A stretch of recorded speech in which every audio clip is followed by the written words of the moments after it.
Hello guys, welcome to a new video from the channel. This time we'll check your organization blocked this file because it didn't meet a security policy in Chrome. So let's start. So first you have to press Windows plus R and then you have to click on the command here.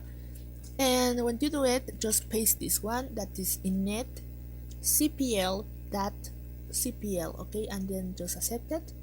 And then when we have this window, let's go to security, just select the one, in this case let's select internet, and then let's go to level, and here you have to select ask, okay.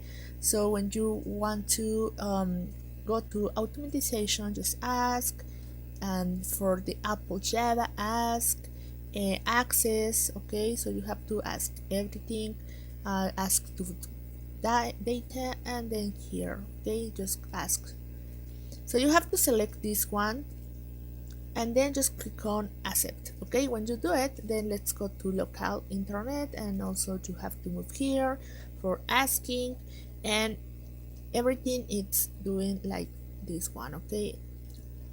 So ask, okay, and the same with confidence sites, so just click here on prompt, okay guys.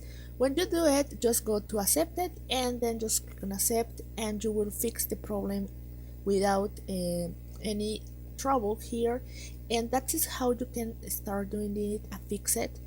I hope this information helps you. Thank you for watching this video. Remember to subscribe and give thumbs up to this video.